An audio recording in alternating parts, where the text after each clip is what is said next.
y daros la bienvenida a Bulego Zenbaki Barik, a este seminario, Las patatas y las cosas, Lurpeko Historia, que digamos es uno de los últimos estadios de un proyecto que lleva desarrollándose totalmente desde 2011, que ha comisariado Oyer Etxeberria, y que bueno, hoy vamos a tener un día de encuentro alrededor de las patatas desde las 11 de la mañana hasta las 8 de la tarde. Y este proyecto, como os comentaba antes, que nos dirá algo bastante con más conocimiento de causa Oyer aquí, empieza en 2011 y va a adquirir distintas formas: exposiciones, conferencias, una exposición en la que participaron Isaías Griñolo, que vamos a tener hoy, va a explicar su proyecto, nos lo va a contar a las 4 de la tarde. Osa Sonjasdotter, el casco, que ella lleva desarrollando un proyecto alrededor de las patatas ya bastante tiempo, y después una serie de conferencias también en la que estuvo invitado Emanuel Lizcano, que va a ser el que va a comenzar hoy un poco con todo este seminario al que estáis invitados, y que si nos veis también, pues que animaros a venir a Bulego, que bueno, haremos una parada de 2 a 3 para comeremos tortilla de patatas, y bueno, poco más, y darte y pasarte la palabra. Sí, bueno, yo después de escucharte esto tampoco tengo intención de hacer grandes presentaciones y de hablar mucho del proyecto, pero porque luego a la tarde a las 3 tengo una hora un poco para hablar de la genealogía de este proyecto. Tan solo estaba aquí recordando por qué invité a Emanuel Lezcano a esto. La razón de que yo le invitara a Emanuel, porque vamos, yo soy, aunque Emanuel tampoco es que haya publicado mucho,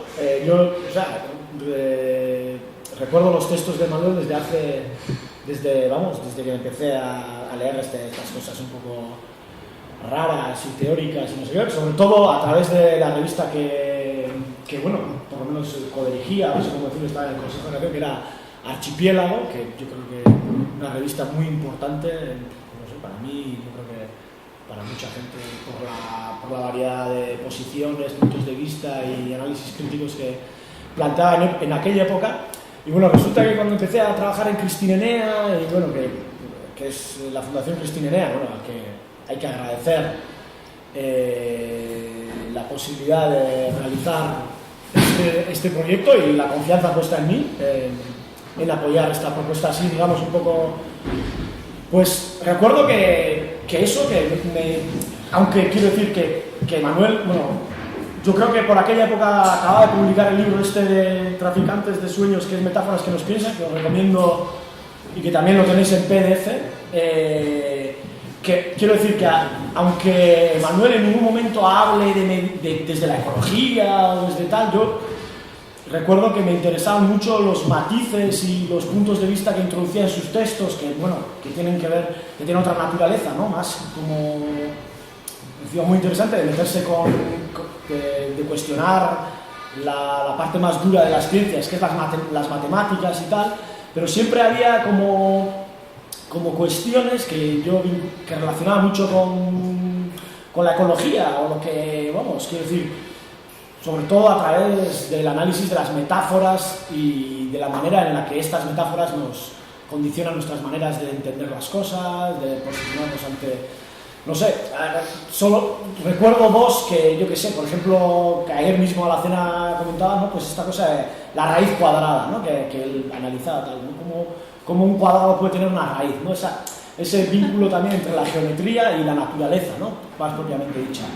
O recuerdo otro texto de Archipiélago en el que, bueno, que también en Cristinenea tenemos esta vertiente un poco de pensar los movimientos sociales que cuestionan, yo qué sé, el status quo que amenaza la naturaleza, la ecología, tal. Recuerdo un artículo sobre las percebeiras en Galicia, pues cómo analizaba también un poco como pues el diálogo que se puede establecer entre movimientos sociales o problemas sociales instituciones, ¿no? Como un escenario prefijado por una institución puede llevar un discurso a un sitio o a otro, ¿no? Bueno, no sé si...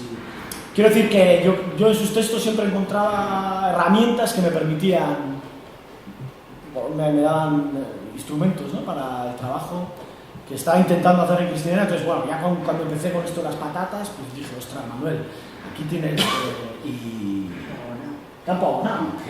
Y bueno, estoy muy agradecido que accediera. Eso es. Y nada, pues os dejo con él, que no sé, simplemente así decirlo, que Manuel Lizcano es licenciado en Matemáticas, doctor en Filosofía, profesor de Sociología del Conocimiento en la UNED y bueno, tiene publicaciones varias. Esta es un poco la última, bueno, la otra sería no su canal, etcétera. Manuel. No os contaré eso porque no he venido a hablar de mi libro, como hubiera venido un gran. Lo único, sí, saben que está colgado con licencia Creative Commons, está colgado en la red gratuita. No tengo libro que vender. Pues muchas gracias, Javier y a Miren, por las presentaciones. Lo de la metáfora de las perceberas es curioso. Yo he aprendido de todo esto oyendo hablar a la gente. Hubo un tiempo, cuando me quise vengar de haberme estudiado toda la carrera de matemáticas, lo que me propuse fue intentar demostrar que era todo un castillo con pies de barro, que no se sostenía. Y me puse a estudiar matemática china antigua, de la época de los Han, de los primeros Han, en el siglo VI o VII a.C. Y claro, no tiene nada que ver con las nuestras, y fue lo que me valió para cortar la hierba por debajo de los pies de todos los teoremas que había estudiado en la facultad y que se cayera el edificio, ¿no? Pero el libro se convirtió en un pequeño clásico. Y bueno, lo decía porque el ideograma chino para el sabio viene de una modificación de un iconograma anterior que representa una oreja, una gran oreja. El sabio es el que escucha. Si a nosotros nos dijeran que pintáramos así muy en un esbozo lo que es un sabio, seguramente pintaríamos una voz. Es el que sabe hablar de muchas cosas, ¿no? Los chinos ponen una oreja, es el que sabe escuchar. Yo casi todo lo que he aprendido, evidentemente no las matemáticas, que es lo que estudié en una facultad, lo he aprendido escuchando a la gente. Lo que decías tú de las percebeiras, que eran mariscadoras, los perceberos suelen ser hombres, hay que subirse por los acantilados con cuerdas y calles y mujeres. Lo aprendí hablando con la propia mariscadora, ¿no? Estas son, como buenas gallegas, mujeres muy guerreras, cortaron la autopista del puente de Vigo durante semanas y semanas. Y una de ellas me dijo: mira, hermano, perdimos la batalla cuando aceptamos una mesa de negociaciones. Teníamos que haberles impuesto una playa de negociaciones. Mesa de negociaciones. ¿Por qué se va a tener que negociar en una mesa? La mesa es el lugar del burócrata, el despacho. Cuando parecía que llegábamos a un terreno neutral a dirimir el conflicto, resulta que no era neutral. Es donde ellos estaban a gusto. Es su vida. La vida del burócrata son las mesas. Nuestro espacio era la playa. Pues teníamos que haber llevado a la playa a negociar allí, mojándose los pies, incómodos, no teniendo dónde poner los papeles, teniendo que hablar en vez de leer. Y ahí sí hubiéramos ganado la batalla. Fue de las cosas que a mí me hicieron ver cómo las metáforas no solo son embellecimientos del lenguaje, como ha querido hacer ver la lingüística y la retórica, sino que son maneras de ver el mundo y maneras de sentir el mundo, ¿no? Y bueno, pues de ahí un poco salió el libro y cuanto más profundizo en ello, pues más me doy cuenta. Hoy El programa de esta mañana, por lo menos el que yo tengo, no sé si por gracia o por desgracia, nunca se cumplen los programas que tengo, porque tengo una pelea con el tiempo métrico, que miden los relojes, y no acabamos de coincidir nunca. Pero la idea mía es, bueno, pues un poco soltaros el rollo, contar la película durante una hora,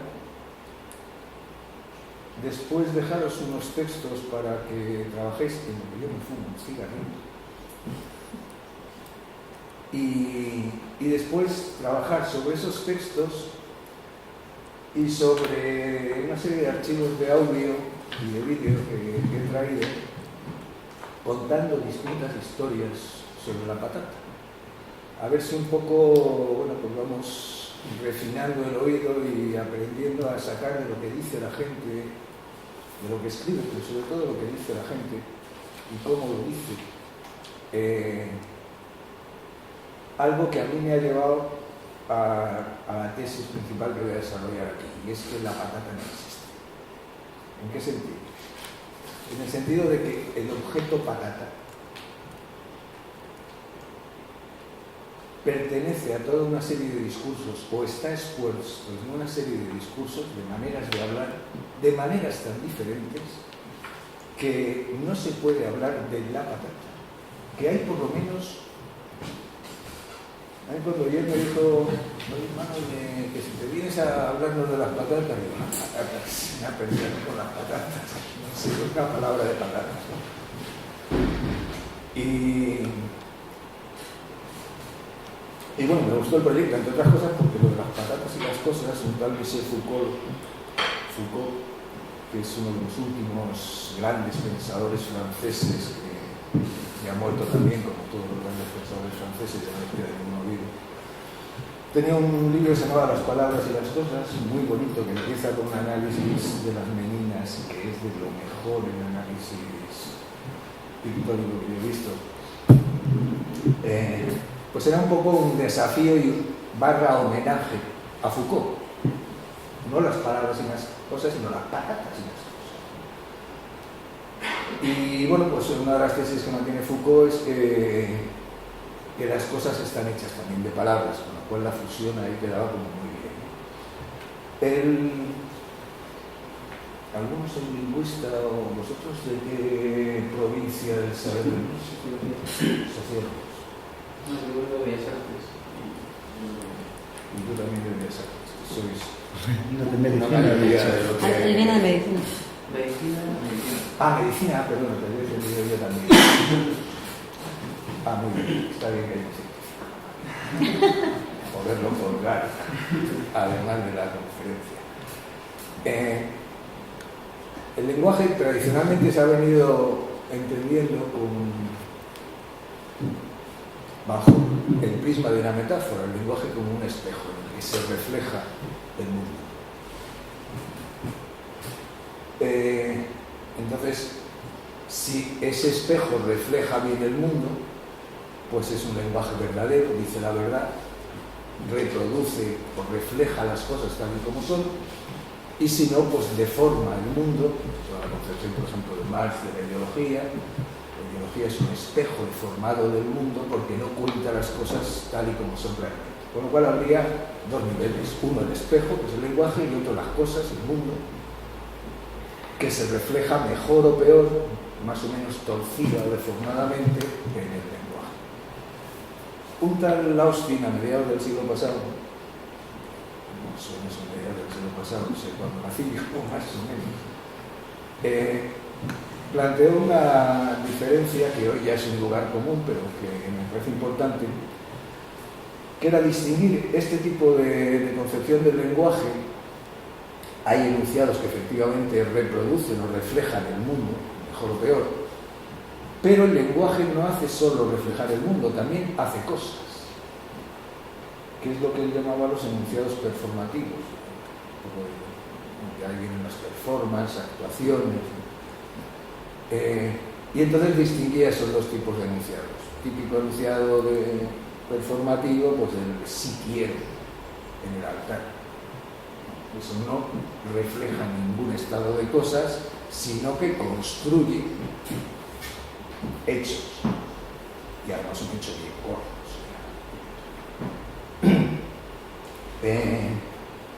Los juramentos, las promesas, las apuestas hacen cosas, no reproducen cosas. Pero el mismo Austin después le dio una vuelta de tuerca más al asunto y planteó que en el fondo los enunciados performativos, además de hacer cosas, describen cosas, y los enunciados descriptivos, el lenguaje que aparentemente no hace más que reproducir las cosas tal y como son, las cosas que están fuera del lenguaje, también hacen cosas, y que por lo tanto no hay descripciones más o menos objetivas, que describir algo es hacerlo. Bueno, ejemplos quizá muy claros de descripciones que hacen hechos, pues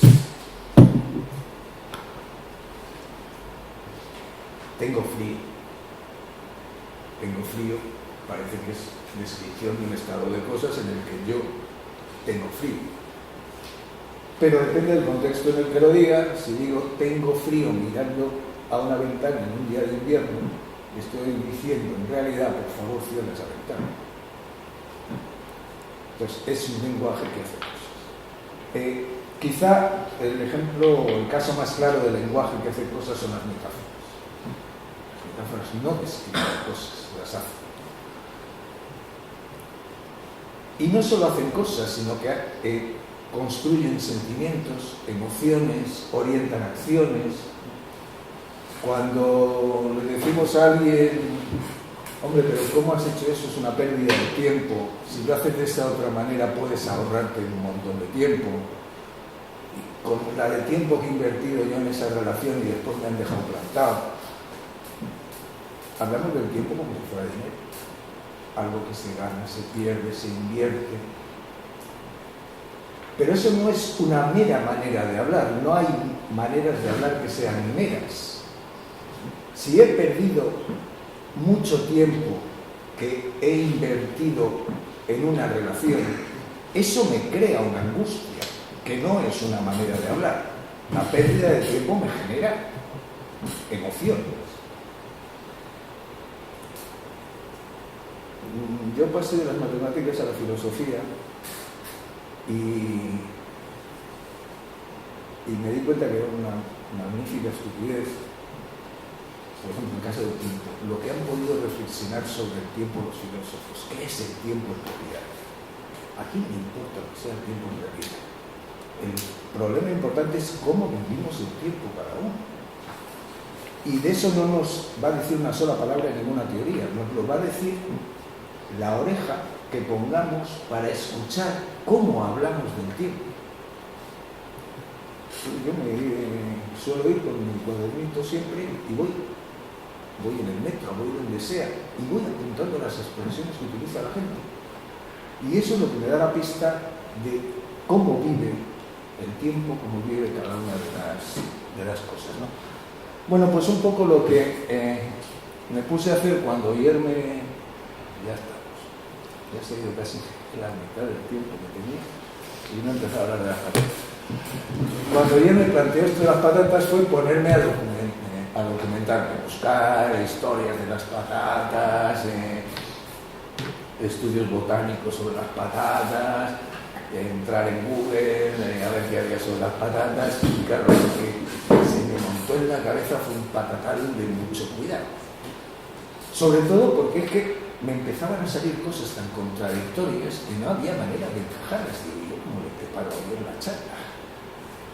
Me encontraba, por ejemplo, que textos donde las patatas producían la lepra, eran flatulentas, criaban mala sangre, otros en que las patatas eran como trufas, mejores que las trufas incluso. ¿Cómo puede un mismo objeto producir la lepra y ser tan exquisito como una trufa? Me ponía a ver reproducciones de láminas sobre las patatas de Linneo, ahora veremos algunas de ellas, de botánicos del 18, del 17 y 18, Y las patatas son unos tallitos con unas hojitas, unas flores preciosas. Y no había tubérculo por ningún lado. Me cojo la primera edición del Diccionario de la Real Academia Española, en el siglo XVIII, busco patata, y dice que la patata es una raíz que no tiene tallo ni hojas. Pues, si yo acabo de ver unas láminas en que era tallo y hojas, pero no tenía raíz. ¿Cómo es posible que sea una cosa y la contraria a la vez? No me quedé más manera de resolver el tema de decir que patata es un término con el que hemos englobado cosas radicalmente distintas. Entonces me salieron, ahí empezó a encajarme todo el puzzle, que por lo menos hay dos cosas bajo el nombre de patatas. Una son las papas, cuyo paradigma es la papa andina, que es un objeto que no tiene historia, no aparece en ninguna historia de las patatas, no hay nombres propios, y hay otra cosa que es la Solanum tuberosum, que es el nombre que le puso Linneo, que sí que tiene historia, es la que figura en la historia de todas las patatas, es la que construye ese objeto patata que uno se lo ha oído al diccionario de la Real Academia, busca patata y le aparece la definición de Linneo, que es un objeto que circula no por la gente de abajo, y por eso me gustó mucho lo de la nomenclatura que proponía ayer el Urteco Historia, ¿no? Las historias de abajo. La papa se mueve por abajo, es subterránea, igual que la gente que la produce y la construye, son los de abajo, los sometidos, los metidos abajo. Y hay una identificación entre la papa y los de abajo. Siempre ha sido alimento de pobres, de gente sometida. Y la Solanum tuberosum, que sería esa patata que circula solo por arriba. Ya, si me da tiempo, veremos un poco cómo la historia de la patata siempre se mueve por los registros del alto clero, la nobleza, los científicos, los grandes comerciantes, los de arriba. Lógicamente la representan en sus láminas como un vegetal que solo tiene lo de arriba, el tallo, las plantas y las flores.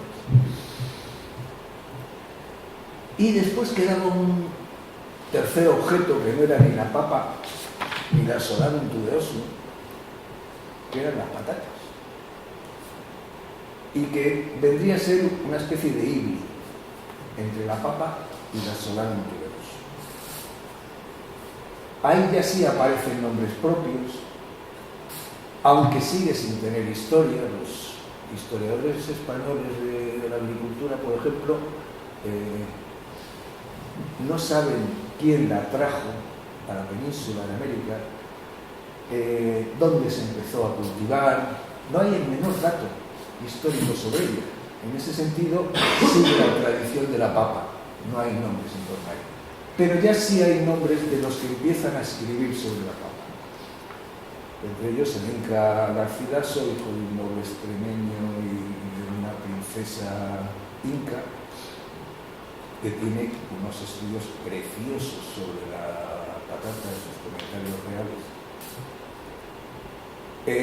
Bueno, esta patata es una especie de híbrido cyborg, diríamos ahora, de mixto, entre la papa popular, anónima, subterránea, y la papa aristocrática, científica, nobiliaria, comercial,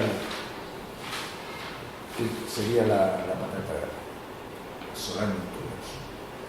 Y un poco, pues, esa distinción es la que os quería contar. Y la segunda parte de la actividad, que sería el repartiros unos textos que para mí son claves estas tres maneras, o no tres maneras de entender la patata, sino estas tres patatas, que son cosas totalmente distintas, cómo eso sale de los textos mismos, ¿no? Un poco el refinarnos en la escucha de no proyectar sobre los textos la idea que ya tenemos previamente de que hay una cosa que es la patata, sino ir sacando de cada texto un objeto y nos van a salir, por lo menos si yo, que soy el que mueve los hilos de opinión, los muevo bien, salen tres objetos muy diferentes: papas, patatas y solano tuberoso.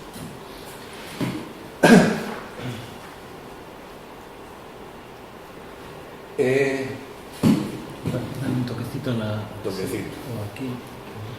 A la charla le llamo la guerra de las patatas porque al final, o al principio, bueno, esta sería la patata actual, ahí cómodamente sentada en su sillón, ya me han construido como objeto, hay una cosa que soy yo, ya puedo descansar plácidamente, ¿no? Y le llamo la guerra de las patatas porque, claro, resulta que estos tres objetos no son solo tres objetos distintos que responden a tres maneras de ver el mundo, sino que son tres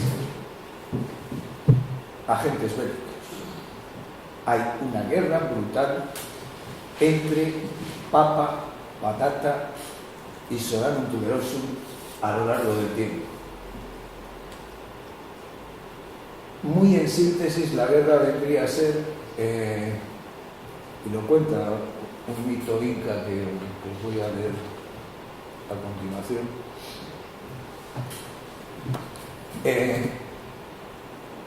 Bueno, pues un poco una interpretación de la historia que no es la que me han enseñado, ni seguramente os han enseñado a vosotros.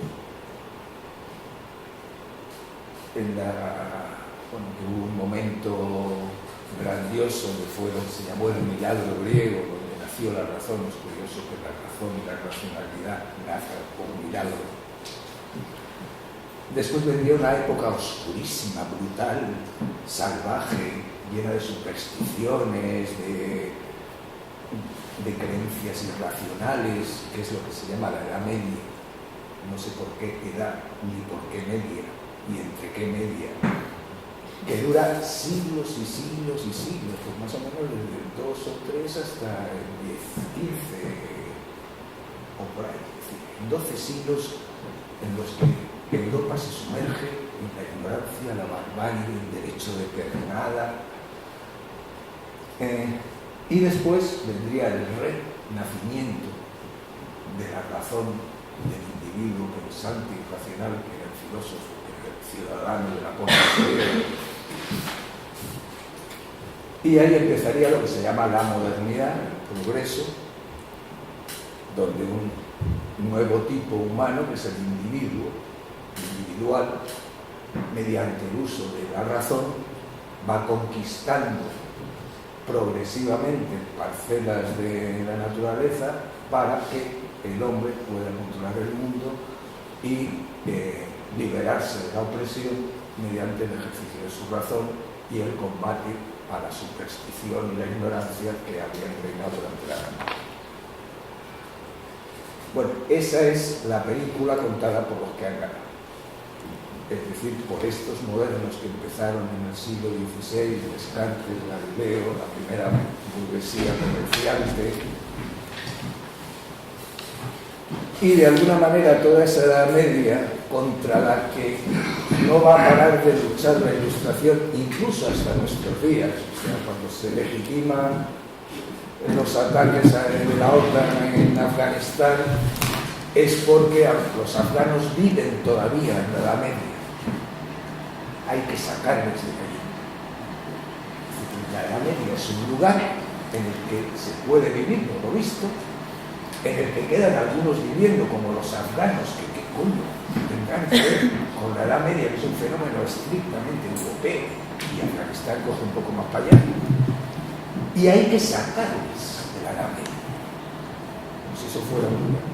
Bueno, la Edad Media eran nuestros indígenas, que son un poco los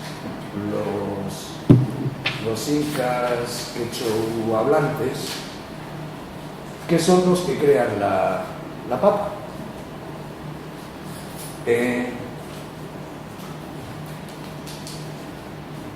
El primer texto, yo os lo leo, esto en realidad es un resumen que hice yo del mito, el mito es muy largo, pero intentando sacar lo que es la estructura fundamental de uno de los muchos mitos quechuas sobre la patata. Cuenta un mito inca que hubo un tiempo en que los hombres de las tierras bajas, cultivadores de quinoa, la quinoa es un cereal, es parecido a la lenteja, ¿conocéis la quinoa? En que los hombres de las tierras bajas, cultivadores de quinoa, invadieron a los de las sierras altas y para hacerlos morir de hambre les robaban las cosechas. A punto de perecer, los serranos de las sierras altas clamaron al cielo y éste les dejó caer unas semillas redondas y carnosas. Sus enemigos no se preocuparon, pues cuando estas semillas germinaron, se las robaron también y se fueron con una buena cosecha de verduras. Desconsolados, los hombres de las sierras, volvieron a dirigirse al cielo y éste les respondió: removed la tierra y sacad los frutos que allí quedaron, pues los he escondido para burlar a los hombres malos y enaltecer a los buenos. Así lo hicieron y las patatas que allí encontraron les confortaron y les dieron las fuerzas suficientes para echar a los invasores que nunca volvieron a molestar. Aquí está condensada todo lo que es la charla. Hay una gente que vive arriba y una gente que vive abajo. Los que viven abajo, por un mecanismo de inversión metafórica, invaden a los de arriba, es decir, les someten, les meten abajo y están a punto de hacerlos morir de hambre. Los que están arriba, pero están sometidos porque se ha invertido su situación, claman al cielo y el cielo les ofrece el don de las patatas, el que las patatas sean, las papas, perdón. A uno le funcionan los automatismos lingüísticos, no hay patata, van a aparecer unos objetos que son las papas. Después veremos qué puede significar el que las papas sean un don del cielo, un don del cielo. Pero lo importante ahora es que el cielo les da las papas que germinan y la papa se queda abajo, sometida, lurpe, debajo de la tierra, y echa unas hierbecitas. Entonces los que están arriba, los nuevos amos, los que se imponen a los de abajo, valoran de la planta lo que está también arriba, el tallo, las hojitas y las florecitas. Las arrancan y se llevan una buena cosecha de verduras. Los que están arriba solo ven lo que está arriba. Desconsolados, los sometidos vuelven a clamar al cielo y dicen: puto don nos has hecho, joder, que se lo han llevado y nos hemos vuelto a quedar otra vez sin una mala hierba. No, lo que valía era lo que estaba abajo. Igual que vosotros, que ahora estáis abajo, sois los que realmente valéis. Y entonces hay una conexión metafórica entre los que están abajo y la parte de la planta que está abajo. La comen, recobran fuerzas y son capaces de echar a los que les someten. Entonces, la papa está ahí totalmente construida y además es toda una guerra. Por eso toda la guerra de las patatas es la guerra entre los sometidos, que dan valor a lo que está por debajo, o subterráneo, y la capacidad de eso que está por debajo, subterráneo, de dar fuerza y energía para echar a los que están arriba, que son incapaces de ver más que lo que sobresale la superficie de las cosas. En realidad son rastreros, no ven más que lo que está a ras de la tierra. Son incapaces de profundizar, de entrar.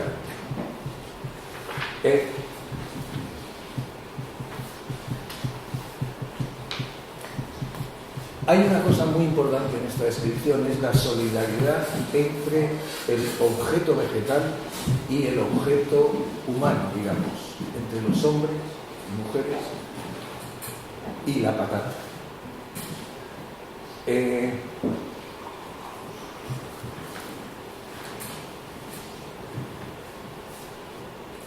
Los incas han llegado a cultivar, ahora se están perdiendo gracias a las ayudas al desarrollo, 5.500 variedades de papas diferentes. 5.500, que se dice pronto. Esa gente que no conoce la ciencia, que son los ignorantes, en muchos países de América todavía, si quieren despreciarte, te dicen no seas indio. 5.500 variedades. Cuando me puse a estudiar historias de la patata, Dios te lo pague.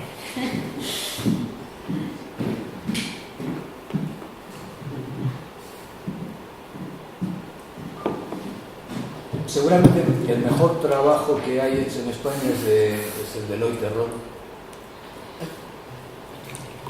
que tiene una historia de la difusión en España y en Europa de los cultivos americanos magnífica, con una documentación brutal.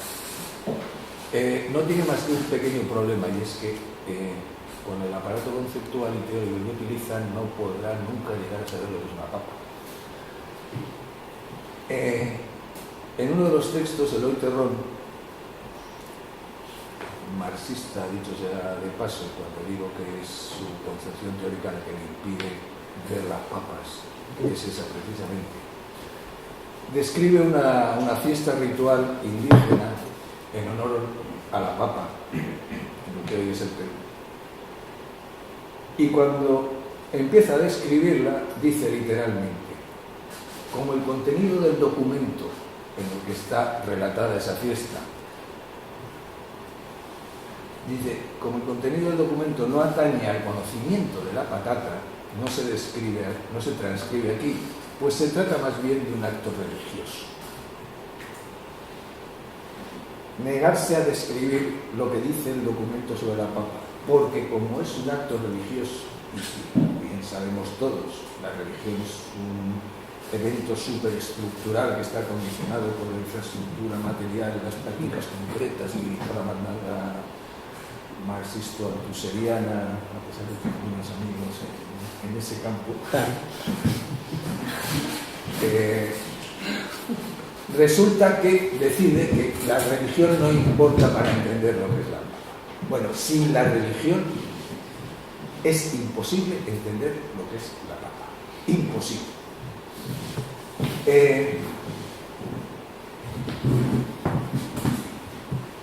Que la papa sea un don del cielo tiene un significado potentísimo. La patata que después se va a ir desarrollando por parte de los botánicos en los laboratorios científicos, que la estudia en el librito que editó la Fundación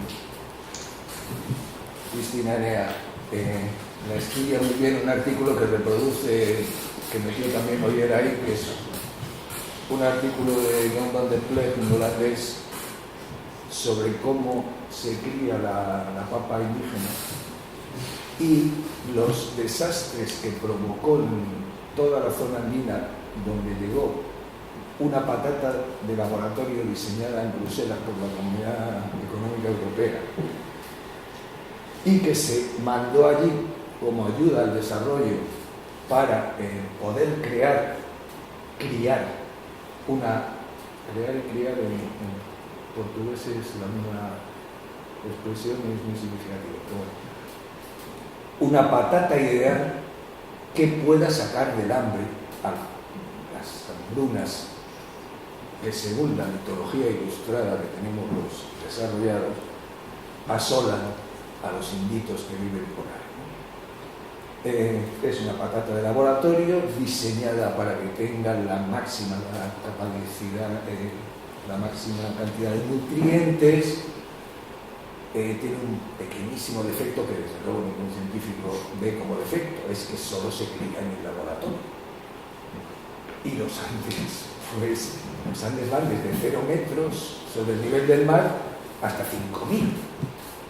Y en todos hay papas. En zonas sombreadas, en zonas soleadas, en zonas donde por las noches puede llegar a haber 15, 20 grados bajo cero y durante el día pasan los 40 y allí salen papas. ¿Cómo se puede haber llegado a eso?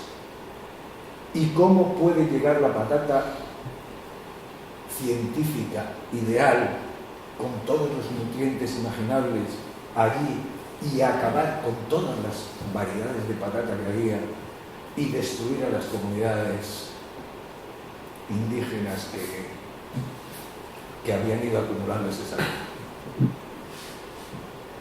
Yo cuando estuve en Oaxaca, que me llamaron de una universidad que hay allí, la Universidad de la Tierra, que evidentemente es una universidad que no da títulos universitarios, debería ser.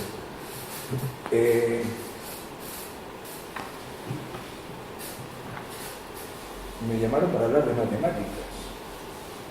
La universidad esta es un lugar de encuentro, entre otras cosas porque en la zona aquella pues se habla, no sé si son 6 o 7 lenguas distintas solo en los alrededores de la ciudad de Oaxaca, que no se entienden entre ellos. Y bueno, estaban muy interesados en los sistemas de medida, que es el próximo proyecto que hemos planteado bien, que me parece apasionante, que es estudiar las reacciones contra el sistema métrico decimal, que van en el mismo sentido de la patata. Es decir, gente que intuía que introducir el sistema métrico decimal, igual que introducir la patata ideal construida en los laboratorios de Bruselas, iba a acabar con sus formas de vida y su manera de entender el mundo y sus maneras de convivir. Y estos me hablaban de que había una serie de personajes que cuando los veían entrar por la calle principal del pueblo tiraban de machete automáticamente. Lo que hacemos es tirar de machete. Una zona por la que hay que moverse con el machete para ir abriendo camino. Y una de ellas eran las ONGs las organizaciones no gubernamentales para el desarrollo. En cuanto vimos una organización de estas, tiramos de machete. Otra eran maestros, otra eran partidos políticos en campaña. Eso aparecía por la zona en época de campaña, como me decían, hermano, no te das cuenta si no te lo dices, si son partidos, nos parten, vienen a partir. Con lo que nos cuesta aquí en la comunidad ponernos de acuerdo en algo, y cuando ya estamos todos de acuerdo vienen estos y ¡guas! Parten la comunidad. Así que machete, igual que con las organizaciones, las ONGs y con los pastores protestantes, y no me acuerdo parecido a nosotros.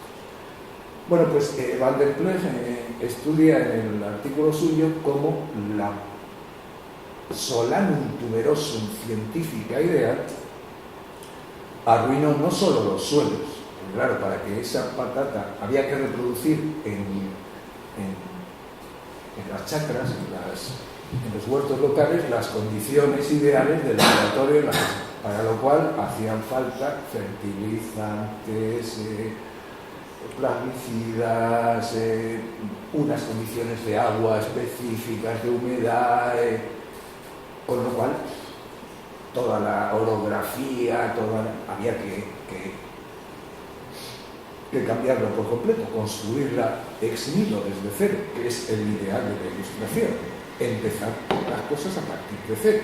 Cuando la burguesía ilustrada conquista la Bastilla y Napoleón cumple el proyecto revolucionario, año cero. Aquí empezamos, señores. Detrás no hay nada. Es todo eso que felizmente hemos conseguido ya superar. Todo empieza a partir de cero. El proyecto científico como proyecto altruista es lo mismo. Ahí no hay nada, no hay más que ignorancia, superstición. Y ahora estoy haciendo un trabajo sobre los pescadores del Mediterráneo, haciéndoles entrevistas, reuniéndoles en grupo para echarle y tal, ¿no? y el empadrone que tienen con los biólogos del Instituto Oceanográfico y tal, es porque estos se piensan que se puede empezar de cero el tema este de la pesca, cuando nosotros llevamos toda la vida pescando y nunca nos han preguntado nada. Dan por supuesto que somos una panda de ignorantes, que somos incapaces de encajar las nuevas tecnologías que nos quieren imponer, y no se les pasa por la cabeza pensar que del pescar los que más sabemos somos nosotros, leche. Quieren empezar a partir de cero. Sobre la implantación de tecnologías me decían allí en Oaxaca también una metáfora muy bonita, ¿no? Aunque parezca mentira, estos inditos tenían un seminario de discusión sobre nuevas tecnologías. El tejado del edificio donde está la Universidad de la Tierra está lleno de placas solares. Eso sí, no tenían dinero para programar el ordenador que fuera estableciendo el giro de los espejos conforme el ciclo solar, subía de vez en cuando uno, tenía turnos para darle un poco a la ruedilla y girando el espejo, ¿no? Dice, sí, existe el mito de que los indios no queremos progresar, rechazamos todas las nuevas tecnologías, y estamos aferrados al pasado y no cambiamos y tal. Dice, eso no es así. Lo que pasa es que lo que no estamos es dispuestos, como sí lo están ustedes, a estar cambiando nuestra vida cada 2x3 en función de la tecnología que nos están queriendo vender en cada momento. Y nosotros funcionamos al revés que ustedes. Ustedes deben estar muy descontentos con su manera de vivir, porque cada vez que sale una tecnología cambian su manera de vivir para adaptarse a la tecnología. Y si nosotros funcionamos al revés, nosotros estamos muy a gusto viviendo en la comunidad. Y cuando viene una nueva tecnología, la comunidad es como si fuera un árbol, y la tecnología como si fuera una rama, un injerto que viene de fuera. Entonces discutimos si podemos injertarlo en el árbol. El árbol es la vida en la comunidad y eso no hay quien lo mueva. Si una tecnología injerta bien en el árbol, porque es de la misma familia y la savia puede circular y tal, es decir, si va a facilitarnos la vida en comunidad, la adaptamos. Si no, la botamos, la echamos para afuera, ¿no? Entonces, la comunidad es lo básico y la tecnología es algo que nos puede ayudar. Ustedes van al revés. Lo básico, lo inamovible es la nueva tecnología que les va cayendo en cada momento. Y van cambiando la manera de relacionarse entre ustedes y de vivir y tal en función de la tecnología. Claro, con eso han conseguido sobrevivir desde hace mucho tiempo. Esta gente, por ejemplo, se jactaba de que ellos sus antepasados, habían inventado la rueda, pero no la quisieron desarrollar. Porque para que la rueda llevara un carro que les hiciera más fácil el transporte de cosas y tal, había que abrir caminos. Y por esos caminos podía venir los aztecas y entrarles. Esta gente vive en comunidades muy aisladas y gracias al aislamiento pueden sobrevivir. La rueda iba a traer al invasor de fuera, con lo cual, según recreaban ellos en la invención de la rueda por sus antepasados hicieron lo mismo que ellos hacían ahora con el taller de análisis crítico de tecnologías. Se ha inventado la rueda, tal. ¿Va a ser para bien de la comunidad o nos va a crear problemas? ¿Nos va a crear problemas? La rueda solo se conserva en algunos juguetitos, en algunas esculturitas pequeñitas que eran juguetes con ruedas, pero no se desarrolló como tecnología. Bueno, voy por lo que es la página 2. Después os voy a dejar otro mito para que trabajéis a ver qué jugo es el que es. Bueno, a lo que iba yo, la importancia de la religión en todo esto.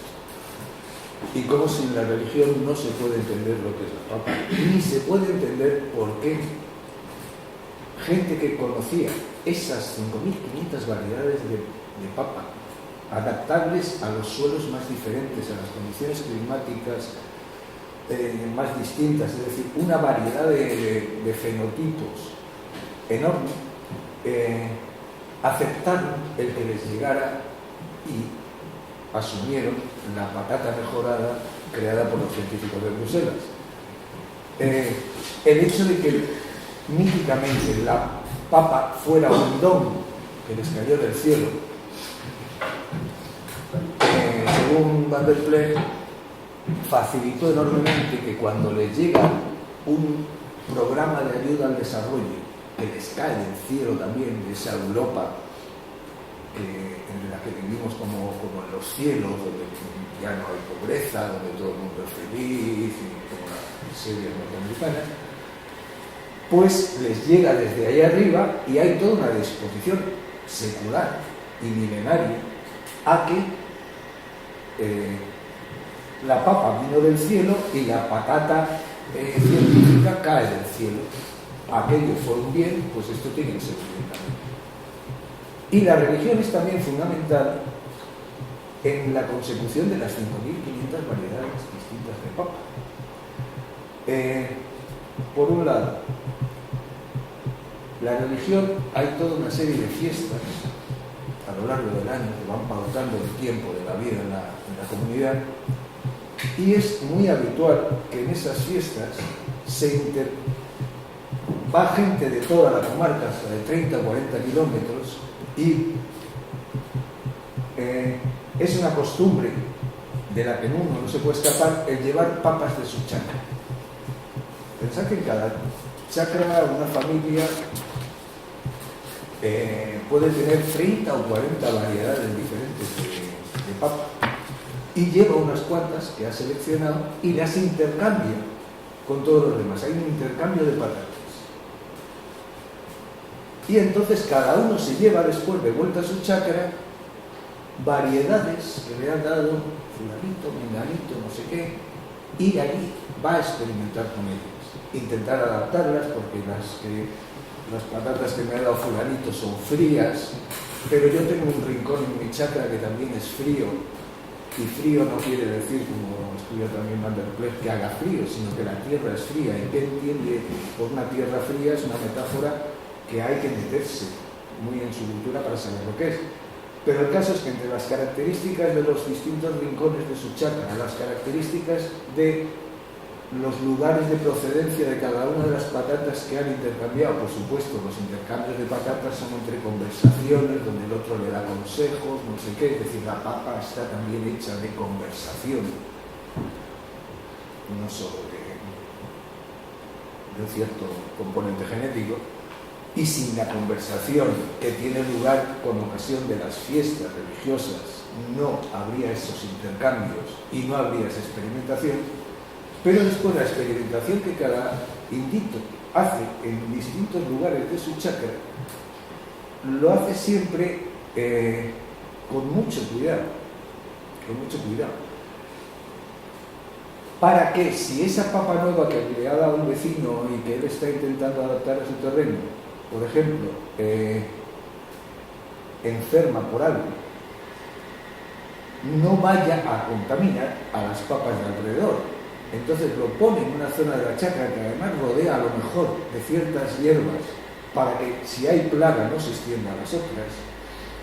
Es decir, es un progreso controlado muy paulatino, a diferencia del progreso científico.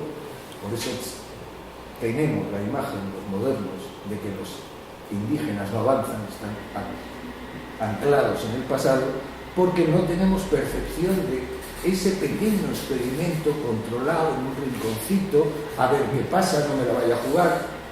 Los laboratorios estos de Bruselas construyeron, según un diseño perfectamente científico, una patata ideal, ni la experimentan ni nada, igual que ocurre con cantidad de fármacos, la sacan al mercado y como empiezan a caer cientos de muertos, empiezan a plantear, o como con la talidomida que están volviendo a salir ahora, miles de personas todavía sin brazos, con 10 dedos en la mano, con todas las malformaciones que produjo aquello. No se había experimentado, se experimentó con la gente. Y las patatas estas, la patata mejorada, que les llevó a estos, ha desertizado los suelos, y aquel fue el campo de experimentación. Hay vídeo para eso, y para eso es fundamental la religión y los tabúes mágicos. Es la propia magia la que les impone una serie de tabúes que les impide de repente lanzar las campanas al vuelo. Ah, la patata que me ha dado fulano, qué tal y qué cual, qué bien, que aquí me va a permitir tener no sé cuántas cosechas y además papas mucho más gordas. No. Mucho a precaución. Vamos a seguir manteniendo los tabúes. Uno de los vídeos que os traía es sobre los tabúes. ¿Qué cosas no se pueden hacer en la chacra? ¿Y qué cosas sí se deben hacer? Las conversaciones que tienen con la patata. La patata es un ser vivo y elocuente. Habla.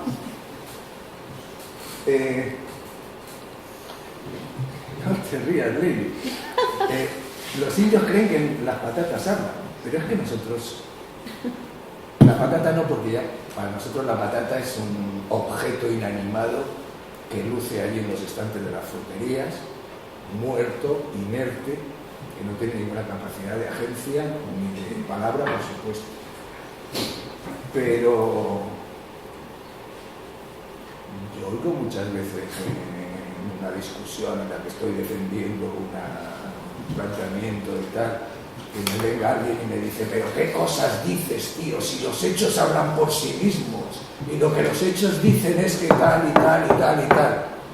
Yo pongo la oreja, no oigo a ningún hecho que diga nada y sin embargo ese tío está convencido que los hechos hablan por sí mismos.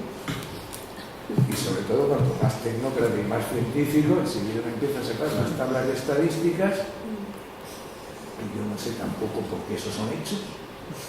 Y me dice que mire la tabla porque los números cantan. ¿Habéis oído nunca? Los números cantan. O sea, que el indito cree que las patatas le hablan y yo creo que los números cantan. Y que los hechos hablan por sí mismos. Es más, todo el aparato científico, ¿en qué consiste más que en elaborar teorías que se correspondan con los hechos? Corresponder, que se responden el uno al otro, es decir, la teoría habla con el hecho y el hecho habla con la teoría.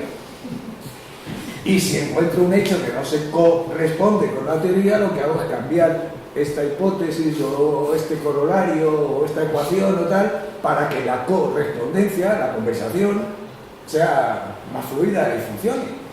Estoy haciendo corresponder entes matemáticos, por ejemplo, con cosas que pasan y que se hablen entre ellos.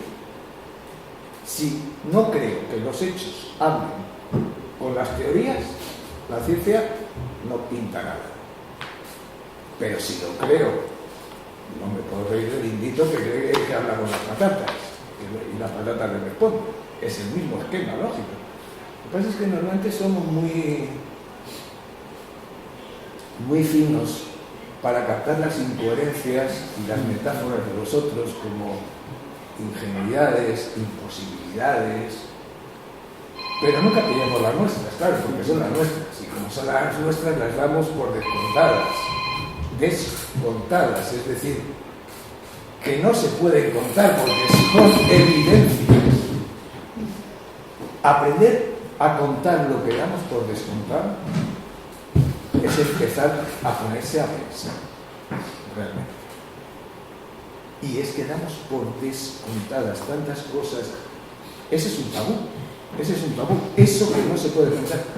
Los tabúes no se defienden porque hay una barrera que dice no, a partir de aquí usted no puede pensar. Nunca hay barreras, no hay muros. Los muros los tenemos aquí. Nos los han metido aquí desde la escuela con la enseñanza obligatoria y gratuita. Mucho más interesante por lo obligatorio que por lo gratuito. Además cada vez lo va a ser mejor. Bueno, una pregunta. ¿Qué os contaría yo? Emmanuel, No he puesto ni una sola... Emmanuel, una pregunta solo Sí. tenía. Lo de la patata científica, o sea, ¿cuándo es? Decías que había sido Bruselas, pero que más o menos, vamos. No sé si fue en los 80, cuando el Press lo cuenta en el artículo, además con pelos y señales, con cantidad de datos botánicos. El artículo es una preciosidad, porque además es de una sensibilidad hacia el trabajo de los indígenas, los conocimientos locales, todo el ensamblaje que hay entre maneras de hablar y maneras de hacer y concebir el mundo. Os paso muy rápido esto ya, porque ya está claro que no, la charla no la voy a dar, o ya la he dado.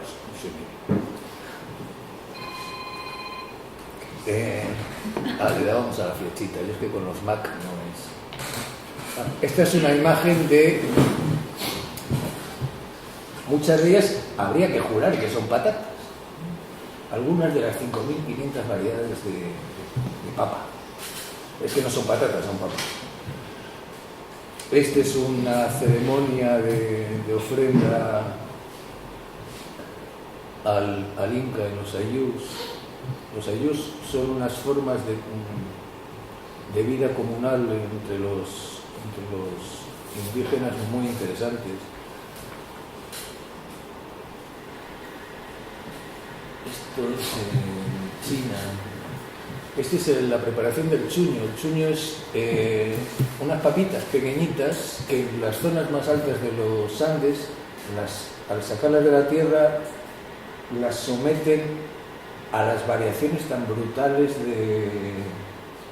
de temperatura que hay. Yo recuerdo cuando estuve allí la primera vez, después ya fui aprendiendo, no llevaba sombrero ni nada, y por las calles, una calle daba la sombra y por la otra daba el sol. Iba como el negro de Amanece que no es poco, que iba así porque así le daba tiempo a pensar a dónde iba. Pues yo iba también así, pero no porque me diera tiempo a pensar a dónde iba, sino porque es que estaba en la acera de la sombra y se me helaba la cabeza. ¡Guas! A la del sol, pero es que la del sol no aguantaba más de 10 segundos, o sea, empezaba a picarme la cabeza de ¡guas! Es decir, hay unas variaciones de la sombra al sol y del día a la noche, puede haber perfectamente 40 grados de diferencia, sin exagerar. Entonces ponen las patatas ahí y estas variaciones tan brutales de temperatura las secan y les permiten tener patatas para todo el tiempo que hay entre una cosecha y otra, y le llaman el chuño. Perdón, no son patatas, son papas. Esto está muy conectado con el mito siguiente que os voy a dar para que trabajéis. Esto es una vasija de barro preincaica. Claro, todo este juego con las papas es... los incas fueron un imperio que sometieron a su vez a los que había, a todas las culturas preincaicas andinas que había, ¿no? Y esto es un nombre papa. Hay dos tipos de escultura muy significativos que son o bien figuras humanas hechas por amontonamiento de patatas, como los retratos de Archimboldo, que hace un busto humano, tiene uno con peces, otro con frutas, va amontonando frutas, aquí en la nariz con una zanahoria y tal, y al final la imagen de conjunto es un ser humano.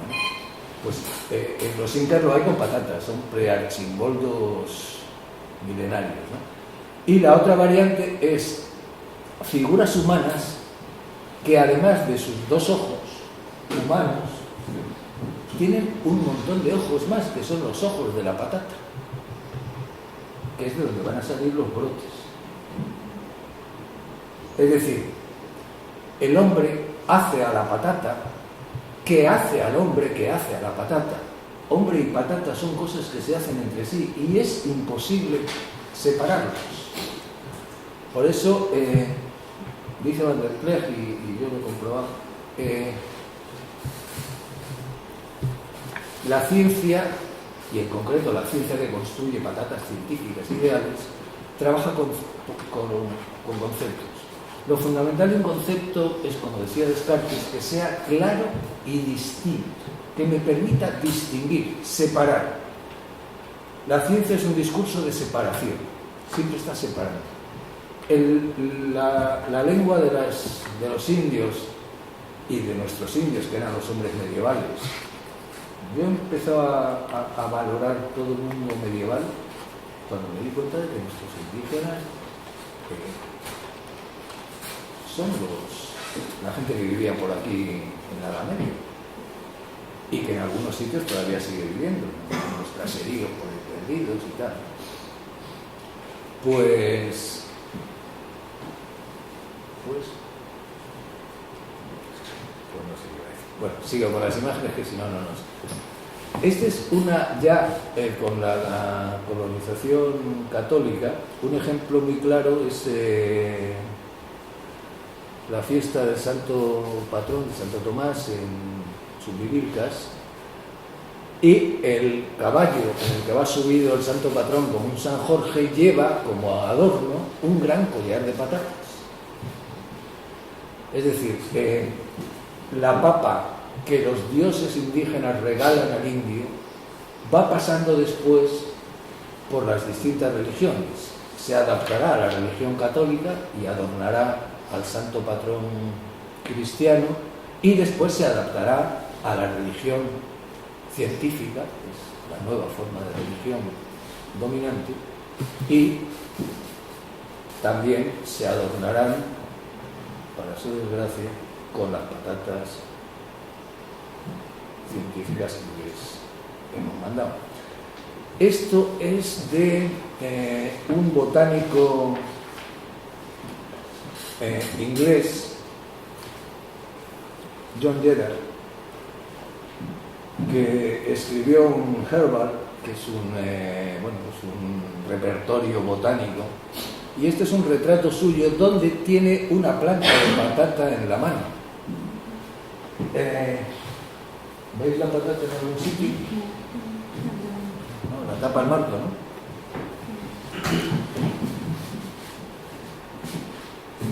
Esta es la planta de patata, tiene un tallo, unas hojitas y unas florecitas preciosas. Y donde debía estar el tubérculo, como eso no es importante, porque solo lo comen los cerdos y gente tan pobre y tan miserable que tiene que comer lo mismo que los cerdos, a cualquier botánico que se precie o cualquier obispo que se precie, eso se desprecia. Y entonces el marco se lo come y no pasa nada. No importa. Es lo del mito. Es decir, a los de arriba solo les interesa lo de arriba, lo visual. Entonces uno de los artículos que tengo ahí en el librito este, comparo que es muy parecido a esto. Es curioso cómo para las culturas sometidas lo de abajo es importante, lo lúdico. En la civilización cristiana, el árbol del conocimiento, del que come Eva la manzana y se la ofrece a Adán, es un manzano, donde el fruto, que es el fruto del conocimiento simbolizado en la manzana, está arriba, a la luz. De ahí que el arriba y la luz, las luces, la iluminación, sean nuestra forma dominante de conocimiento. Yo en un estudio que hice sobre letras populares flamencas, me encontré con que las imágenes de conocimiento entre el mundo gitano andaluz, lo que crea el cante flamenco, que también es el mundo más sometido, más lumpen, que no encontraba otra manera de quejarse, o consiguió encontrar una manera de quejarse haciendo arte musical. Todas las imágenes de conocimiento no son de luz, y el conocimiento no viene de arriba, no está arriba, sino que está abajo, y son imágenes de penumbra. En la raíz de un olivo, suelen cantar en Cádiz, al lado de la tierra de Isaías, por alegrías. En la raíz de un olivo yo enterré toda mi ciencia, y se la vino a encontrar una gitanilla vieja. La ciencia, lo que yo sé, lo entierro, lo mando hacia abajo, y de allí sale, y muy significativamente, lo saca una mujer anciana, que es la que va a transmitir y hacer que se reciclen las formas de conocimiento. El conocimiento viene de abajo y viene de manos femeninas y viene de los mayores, que son el disco duro de la colectividad, el que va almacenando en la memoria. Y para los de arriba, pues evidentemente no hay más que florecitas y brotes. Bueno, este es John Parmentier, que en cantidad de historia de las patatas fue el que introdujo la patata en Europa, en el siglo XVIII. En Extremadura, en Andalucía, en Galicia, se estaba comiendo, pues desde se llegó, los peninsulares llegaron a América en 1592, pues en los primeros años de 1600 ya hay datación de que se comía patatas, por ejemplo, se los daban a los enfermos en el Hospital de la Cruz, no sé qué, en Sevilla, de donde sacaban los barcos que venían de allí. Pero Parmentier es un botánico que es un héroe mitológico de esa mitología que no llamamos mitología porque como es nuestra mitología, los mitos siempre son los de los otros. Nosotros no creemos en mitos. Nosotros creemos en las cosas tal y como son, o tal y como han sido. El único problema es que cualquier creyente en mitos, sea inca o sea senegalés, te dice que lo suyo no es un mito, que es que las cosas son así, con lo cual no es que seamos especialmente espabilados a la hora de hablar de nuestros mitos. Bueno, pues Parmentier es el Prometeo de la Ilustración. Prometeo es el titán que sube al Olimpo, a los cielos, arranca a Zeus el secreto del fuego y es un héroe civilizatorio, se lo arranca con muchos trucos y artificios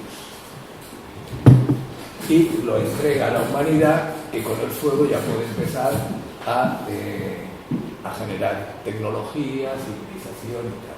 Bueno, pues Parmentier, don Augusto, es el Prometeo ilustrado. Parmentier conoció las patatas estando en las cárceles como prisionero de guerra en Alemania, donde le dieron cartofel para comer y dijo, bueno, esto parece que está bueno. Las patatas estaban prohibidas en Francia porque producían la lepra, por delitos de obispos, de gobernadores y tal. Es decir, en Francia no se comían patatas. Este se dio cuenta de que las patatas estaban ricas y tal, las estudió como botánico y entonces ideó trucos para conseguir sacar del hambre a la población francesa, convenciéndoles de que comieran patatas. Pero claro, como se habían pasado siglos todas las clases dirigentes metiéndoles en el tarro que las patatas producían lepra, que las patatas producían impotencia, que las patatas... ¿Cómo puedo yo venderle el hambre y conseguir el bienestar de la población francesa? Pues se las ingenió para darle unas plantas de patata a Luis XVI, me parece, llevo los nombres en un fracaso, con unas florecitas moradas muy bonitas, y le indicó que le diera uno a María Antonieta. Y entonces María Antonieta se la puso en el escote de florecita de patata muy bonita y tal, y con eso consiguió que la patata entrara en la corte. Científico, corte, estamos moviéndonos por arriba. La Academia Francesa había convocado un concurso, esos que eran muy dados a convocar, de cómo se podría remediar la hambruna que había en Francia, y lo ganó Parmentier con un artículo sobre lo buenas que serían las pommes de terre, las manzanas de tierra, los saladas. Es curioso cómo para dignificar esa patata tan despreciada en cantidad de lenguas se la ennoblece con una metáfora. Manzana de tierra hace que proyectemos sobre el objeto patata la dignidad que tiene la manzana que está arriba, sin fruto, a la luz. Y si esto lo presento como una manzana de tierra, y ahora lo veremos como lo presenta, por ejemplo, la historia de la pintura. Bueno, pues el caso es que Parmentier consigue que Luis y la academia crean en las patatas, y entonces se inventa un truco, le consigue que el emperador le conceda un pedazo de terreno en las afueras del París de entonces donde plantar patatas, y lo que hace es que el emperador le dé una guardia especial que rodea la huerta para crear en la gente, era un publicista genial, en la gente la expectativa de que si hay tanta guardia vigilando eso es porque eso tiene que ser muy valioso. Y por las noches, de vez en cuando, la guardia hacía la vista gorda y dejaba que se colara gente y se llevaran patatas. Y con eso, este Prometeo astuto consiguió difundir la patata por Francia y después por Europa, y tiene, bueno, pues en Alemania y en Francia plazas con estatuas al gran Parmentier, que ha difundido la patata por Europa. Y claro, lo que no se cuenta es la otra parte de la historia. La patata estaba ya difundida, la comía la gente baja. Los que no la comían es porque previamente se había socavado su confianza en las patatas a base de difundir mensajes, obispos, gobernadores y tal, prohibiendo las patatas causan esto, causan lo otro, y después aparece la patata como llovía del cielo, igual que a los indios, por los filántropos botánicos científicos que tienen el detallazo de traernos el bienestar colectivo gracias al progreso de la ciencia. Que ese progreso haya necesitado antes haber quitado toda la confianza popular y haber socavado todos los saberes haceres locales y populares para que se pueda recibir como un don, es lo que se suele creer. Ya estoy muy pasado. Hemos empezado el cuarto, que lo del cuarto de hora ese de 12:30. 1:05. Bueno, 25. Bueno, esto es una cosa que me chocó. Esta es una herramienta de los indígenas andinos que creo que es la laya. Aquí hay, Sí, aquí. sí, Existe aquí. sí. O sea que no solo la patata, sino la manera de trabajarla y los instrumentos parece que... bueno, esta es...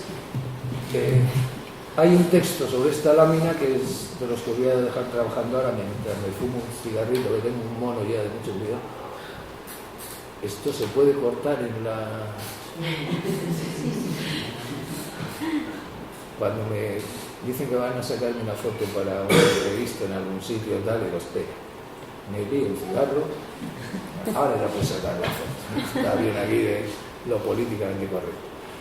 Bueno, esta es la patata de Bayos, que es un botánico suizo de la época, sobre lo que hay en uno de los textos, y a ver qué analizáis del texto, teniendo un poco en la retina esto.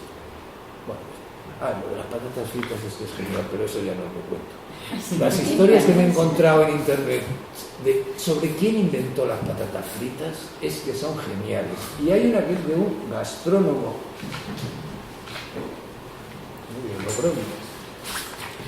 que cuenta dos historias y es que retratan perfectamente la cosa. En una de ellas las patatas fritas las inventó un restaurador norteamericano, da el nombre propio, nombre y apellido, en tal año, da la fecha, es decir, es un dato historiográfico perfecto. Para las patatas de arriba está todo lleno de documentación perfectamente fechada, con nombres y apellidos. Esos son los que hacen la historia. Bueno, claro, había un cliente que se quejaba mucho de que si las patatas no estaban bastante hechas, total que se va a enterar de que son unas patatas hechas. Las echó en manteca o no sé qué, las dejó allí que medio se quemaran, porque las que le sirvieran cocidas. Tengo, a ver, confiando en que ya el tío dejara de darle la lata porque aquellas patatas eran incomibles, y el otro eran patatas fritas, las primeras patatas fritas de la historia. Las comercializó porque dio la casualidad de que... Y la otra historia, que es no la de la patata de arriba, sino la de abajo, es o una que recoge el hombre este, donde el párroco de un pueblecito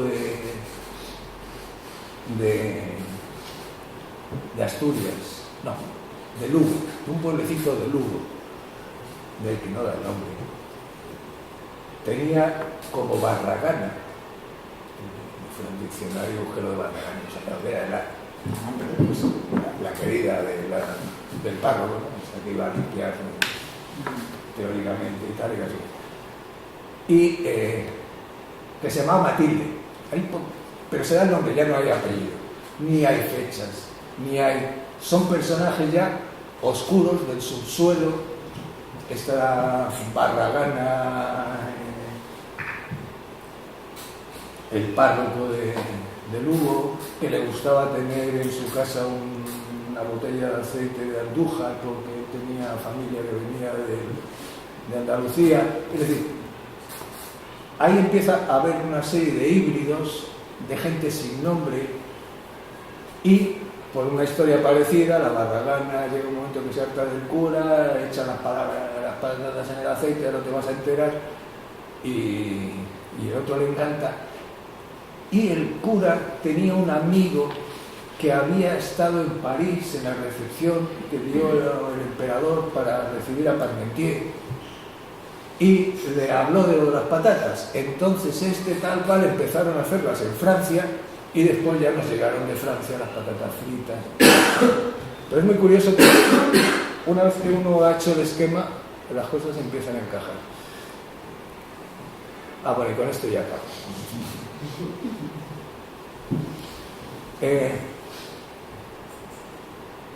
Es un poco el cambio en la manera de ver el mundo en dos metáforas. Para el indio y para todas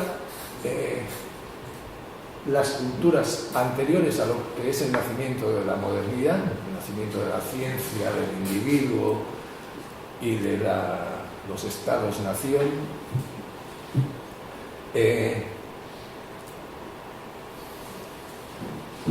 las cosas se ven a través de metáforas agrícolas. Es decir, algo nuevo lo captamos en la medida en que lo asimilamos o asociamos a algo del mundo de la naturaleza, de la agricultura, animal, vegetal. Entonces, todos los textos en mi época de historiador de las matemáticas, en los que he encontrado sobre la raíz cuadrada, lo que es la raíz cuadrada de 9, 3, porque 3 elevado al cuadrado da 9, ¿no? Son todos textos en que se supone que los cuadrados, es decir, esas figuras geométricas, para saber cómo funcionan, los tenemos que pensar como vegetales. Extraer la raíz del cuadrado es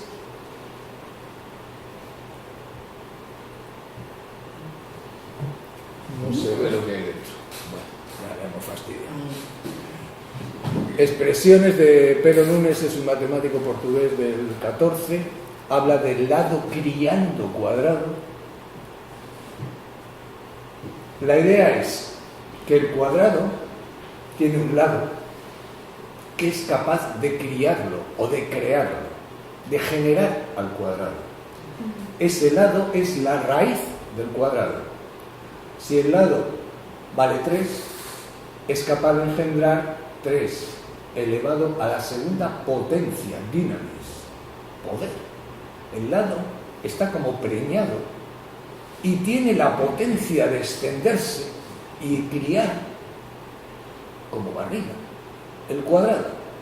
Y por eso 9, que sería la superficie del cuadrado, ha sido criado o generado por el lado.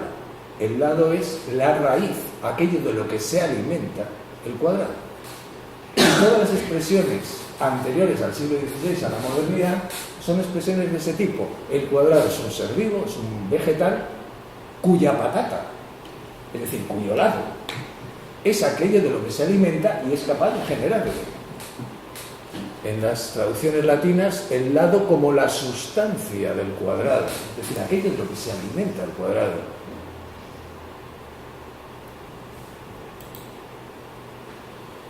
Esa es un poco la idea. Como el cuadrado, el lado, va desplegando su poder, su potencia, la segunda potencia, la potencia cuadrada, hasta alumbrar, generar el...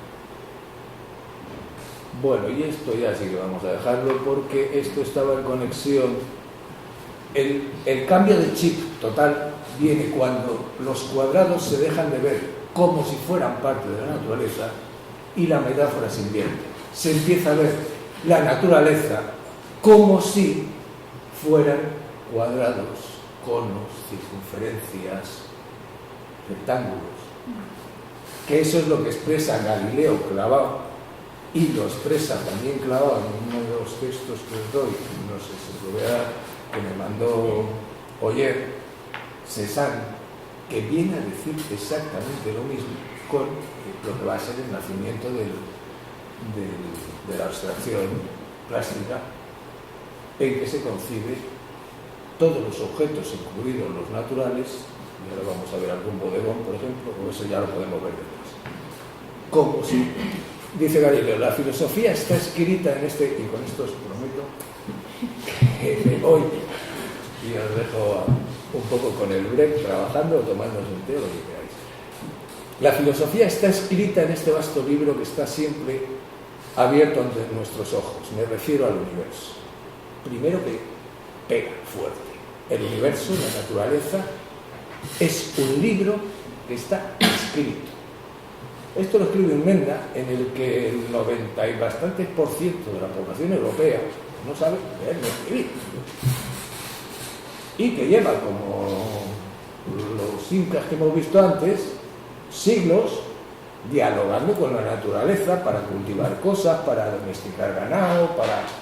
No, esos son unos puros ignorantes, porque la naturaleza es un libro y el que no sepa leer, como dice al final en la última línea, es humanamente imposible entender una sola palabra. Cualquier agricultor que haya habido hasta ahora, un inútil total. Pero es más grave. Pero no puede ser leído ese libro que es la naturaleza hasta que hayamos aprendido el lenguaje y nos hayamos familiarizado con las letras en que está escrito. Está escrito en lenguaje matemático y las letras son los triángulos, círculos y otras figuras geométricas en las cuales es humanamente imposible entender una sola palabra.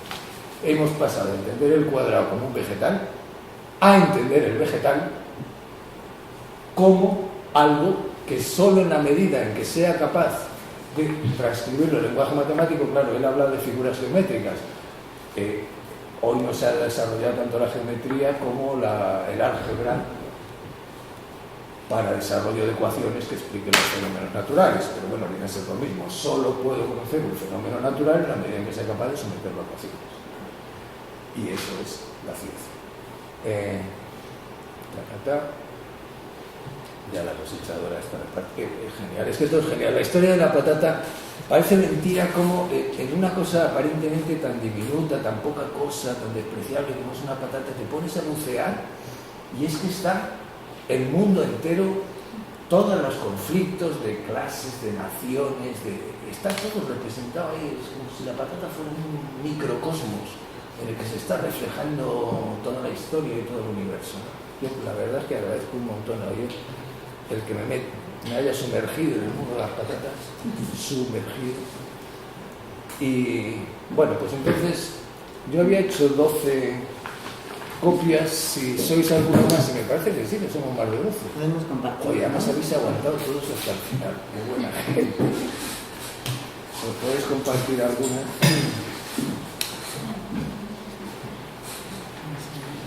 Sí, que hay 3 textos diferentes.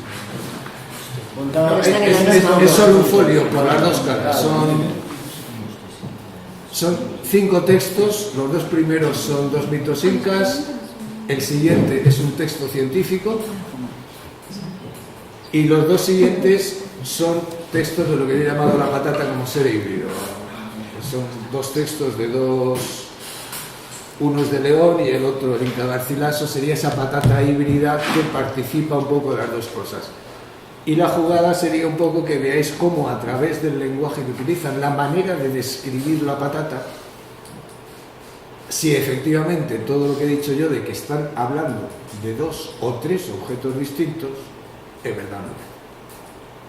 No es verdad, y aquí lo que me he marcado yo es una butad y... No nos llegara que se puede preguntar. Manuel, luego hacemos turno de preguntas o algo, ¿no? Luego ya trabajamos Sí, y vale, ya vale. aprovechamos para discutir, comentar. Vale, de todas maneras esto lo voy a repartir para que podáis, si queréis apuntar, subrayar.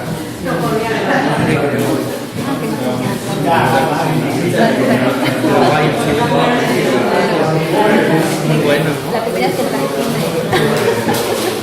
es que a veces como digamos que hay un timbre, o sea, claro, si yo te voy a para ello. entonces he dicho, ¿cómo entra? Ya. Bueno, si alguno queréis alguna más,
Para iniciar.